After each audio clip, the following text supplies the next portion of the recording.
नमस्कार मित्रों, स्वागत है आप सभी का आपके अपने ही परिवार धर्मेंद्र अकेडमी में। मित्रों, जैसा कि मैंने आपको एग्जाम के लिए अवगत कराया था और आपके लिए जो DElEd third semester exam based आधारित महत्वपूर्ण प्रश्नों की श्रृंखला का क्विक फास्ट रिवीजन जो हम चला रहे थे आपके बेहतर तैयारी के लिए मित्रों, तो उसी को कंटिन्यू रखते हुए साइंस यानी कि विज्ञान जो कि आपका थर्ड पेपर है और उसका लेकर आए आपके लिए क्विक फास्ट रिवीजन। जी हाँ मित्रों, जिसमें टॉप 15 यानी सबसे महत्वपूर्ण सेलेक्टेड 15 क्वेश्चनों की श्रृंखला, जिसमें वस्तुनिष्ठ, अतिलोकत्रीय और लघुत्तरीय सभी प्रश्नों को एक बेहतर कॉम्बिनेशन के साथ आपको समझ प्रस्तुत किया जाएगा। उसकी क्लासेज ये हमारी फर्स्ट है और इससे पहले जो हमारी क्विक फास्ट रिवीजन की जो क्लासेज आपको समझ प्रस्तुत की गई थी आपके सप्तम प्रश्न पत्र जो कि संस्कृत की थी मित्रों, अगर आपने नहीं देखी है तो आई बटन पर लिंक मिल जाएगा, अदरवाइज चैनल की प्लेलिस्ट में जाकर के आप उन सभी क्लासेज को सबसे बेहतर तरीके से देखें मित्रों। और इससे पहले भी हमारी काफ़ी मैराथन क्लासेज हैं आपकी डीएलएड के लिए, उनको भी देखते चलें। और क्विक फास्ट रिवीजन के लिए महत्वपूर्ण एग्जाम बेस्ड प्रश्नों की श्रृंखला मित्रों, जो कि आपके लिए काफ़ी महत्वपूर्ण और हेल्पफुल साबित होगी। और जो हमारे द्वारा जो प्रयास और लक्ष्य रखा गया है, टारगेट जो आपका academic score 95 plus more than academic score प्राप्त करने के लिए, तो उसकी ओर हम अग्रसर हैं मित्रों और आपकी तैयारी को और बेहतर बना रहे हैं इन महत्वपूर्ण प्रश्नों के माध्यम से मित्रों।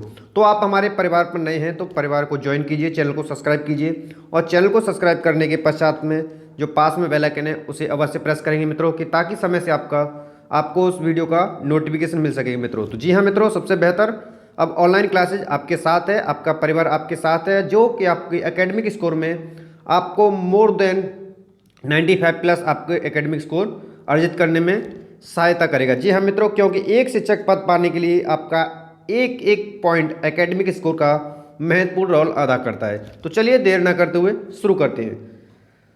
तो जैसा कि देख पा रहे हैं मित्रों, क्विक फास्ट रिवीजन की ये हमारा पहली क्लास का पहला ही क्वेश्चन है, जिसमें आप देख पा रहे हैं साइंस जो कि आपके थर्ड सेमेस्टर के तृतीय प्रश्न पत्र है। किसी भी वायरस के एक कण को क्या कहते हैं, यानी वायरस का वह सूक्ष्मतम यानी सूक्ष्मतम छोटे से छोटा उसमें से एक कण अगर लिया जाए तो हम उसे क्या कहेंगे मित्रों, ये आपके समझ प्रश्न बनता है।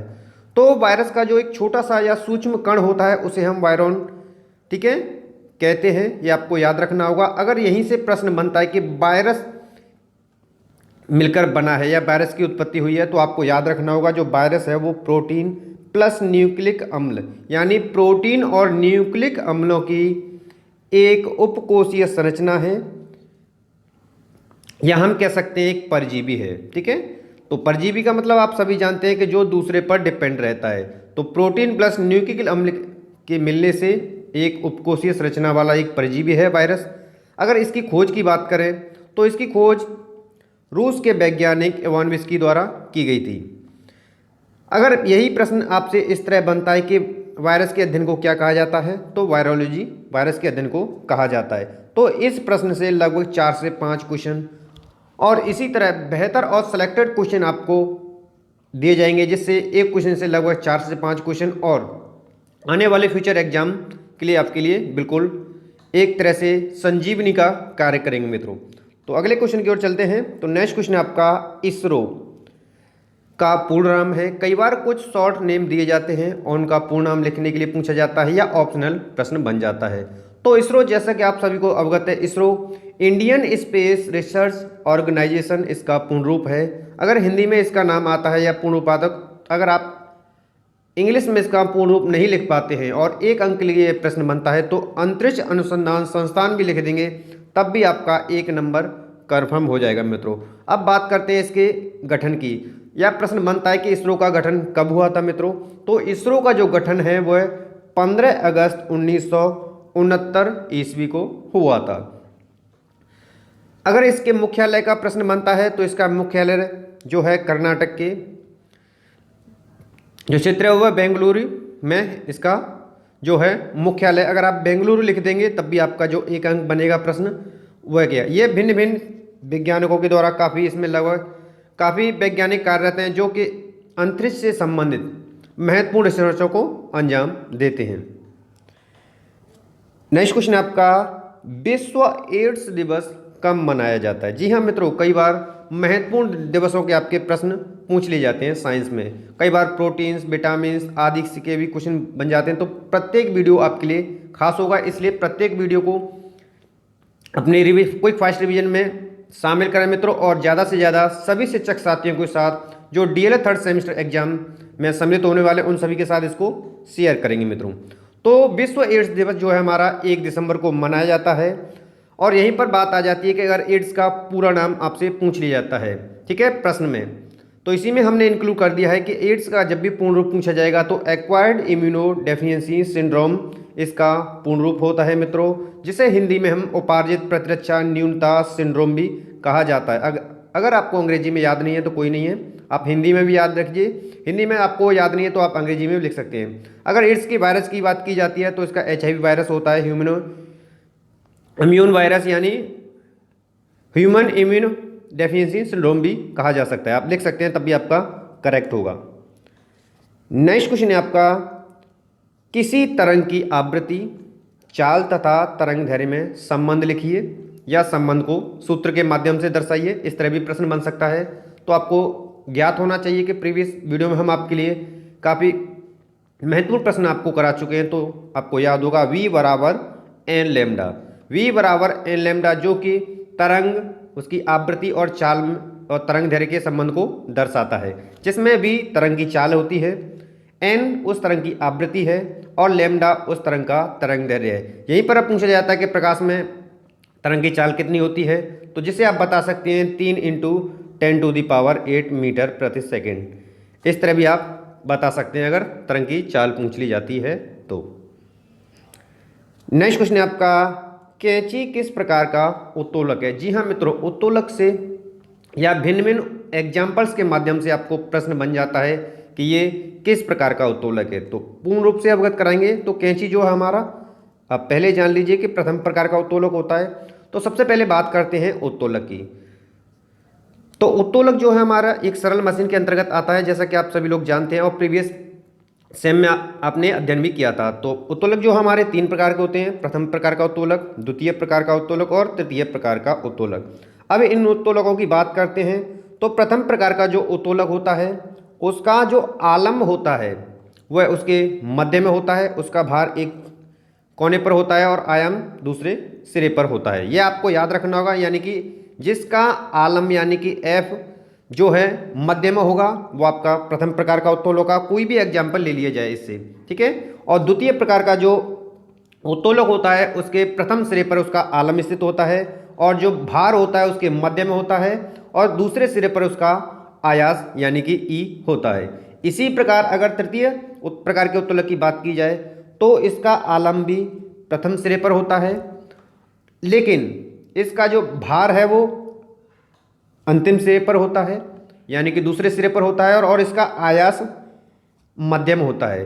द्वितीय और प्रथम में जो अंतर है, डिफरेंस है, इसका जो आयास होता है तृतीय में वो मध्यम होता है, जबकि द्वितीय में जो भार है वो इसके मध्य में आता है। तो तीनों ही प्रकार के उत्तोलक हैं आपके महत्वपूर्ण इंपोर्टेंट हैं और इनसे अक्सर करके प्रश्न इनके एग्जाम्पल से बनता है। तो मैंने चित्र के माध्यम से आपको अवगत कराने की कोशिश की है और आपने इस तरह से इसको याद रख लिया और यह आपके मन में, इस मस्तिष्क में स्थित हो गए तो आप किसी भी प्रकार का अगर एग्जाम्पल दिया जाए, चाहे वो प्रथम प्रकार का हो या द्वितीय प्रकार का हो या तृतीय प्रकार का एग्जाम्पल दिया जाए, आप उसे बेहतर तरीके से जवाब दे पाएंगे। जैसे ही चलो एग्जाम्पल की बात करते हैं, जैसे कि कैंची का जो आलम्ब होता है यानी कि उसका मध्य बिंदु जो कि उसके मध्य में आलम्ब F होता है। इस तरह हम प्लास बता सकते हैं, सीसॉ का झूला है, हेड पंप है आदि। ये सभी हमारे प्रथम प्रकार के उत्तोलक के एग्जाम्पल हैं।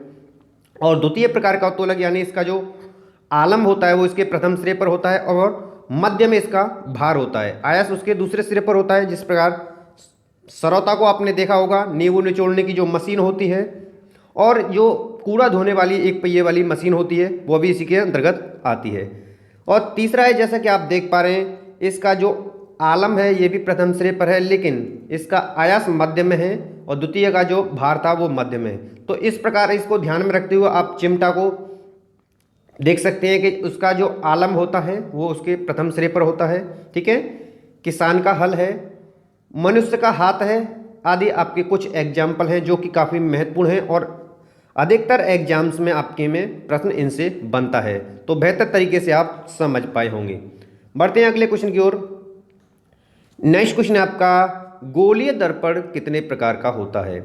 उत्तल तथा अवतल की फोकस दूरी कैसी होती है? तो सबसे पहले आपको दर्पण को याद रखना होगा। दर्पण के प्रकार दो, दर्पण क्या होता है, एक सतह इसकी पॉलिश की जाती है और एक सतह को पॉलिश कर दिया जाता है तो वो अपारदर्शी हो जाता है, जिससे आप दर्पण का संज्ञा देते हैं। और यह दो प्रकार का होता है, उत्तल दर्पण, अवतल दर्पण। ठीक है, जिस तरह मान लीजिए अगर ये आपका गोलीय दर्पण है, अगर हम इसके दो भाग कर देते हैं तो यहाँ से जो बाहरी सिरा जो उभरा हुआ होता है वो उत्तल दर्पण का होता है, और जिस तरह अगर हम इसको काट करके इस तरह एक कटोरी नुमा बनेगा और जो अंदर का सिरा होता है ये अंदर की ओर धंसा हुआ, ये अवतल दर्पण कहलाता है।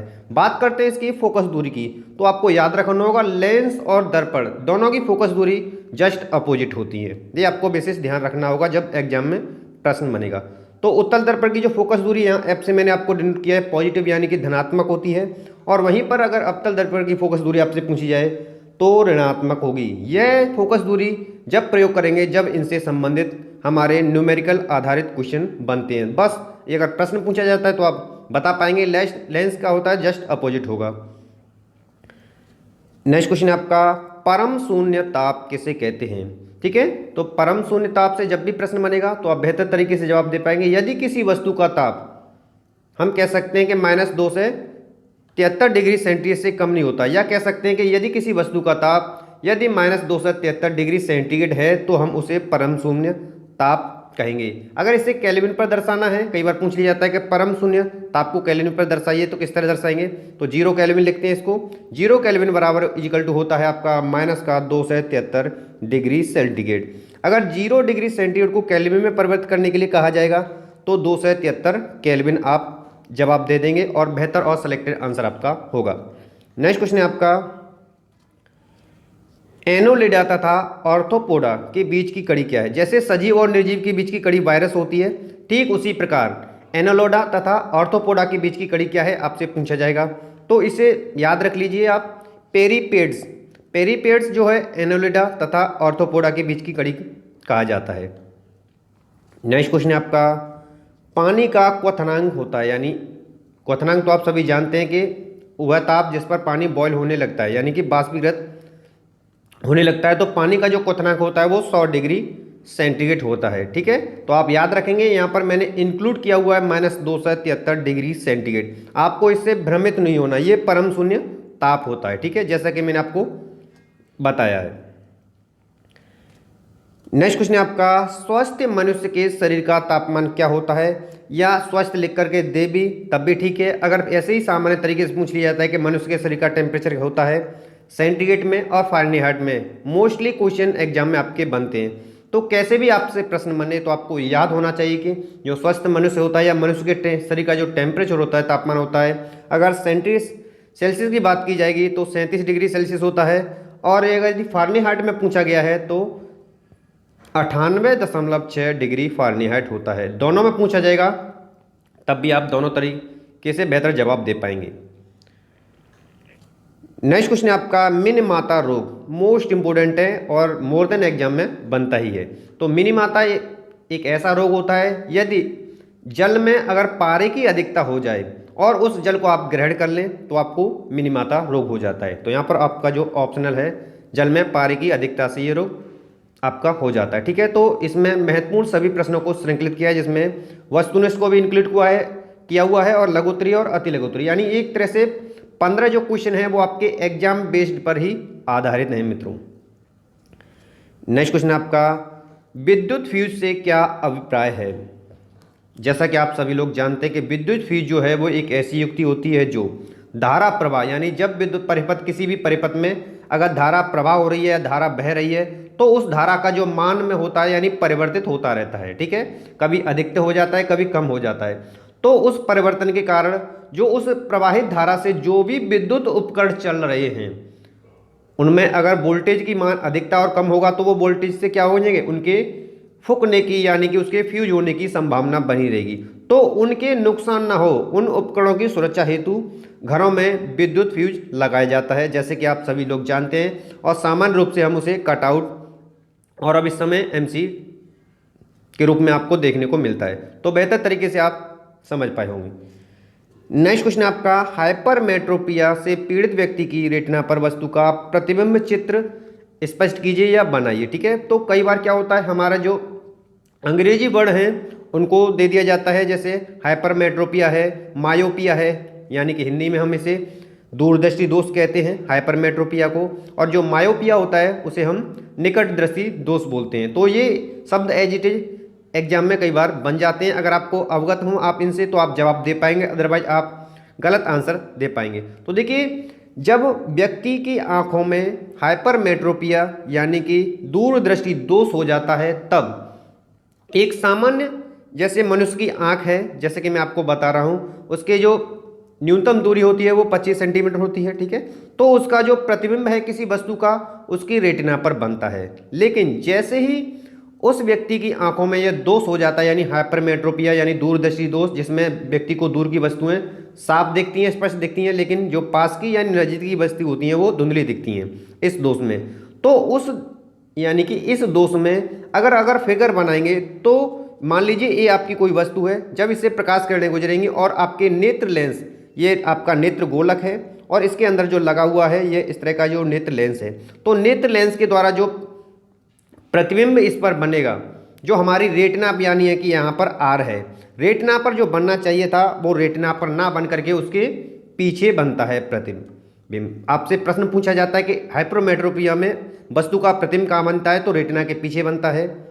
ठीक है, और अगर मायोपिया पूछ लिया जाता है तो रेटिना से आगे बनता है, यानी रेटिना जो है उसके आगे बनेगा। तो इसमें इसको दोष को दूर करने के लिए हम क्या करते हैं, उपयुक्त फोकस दूरी वाला एक लेंस यूज करते हैं, जिससे ये दोष दूर हो जाता है।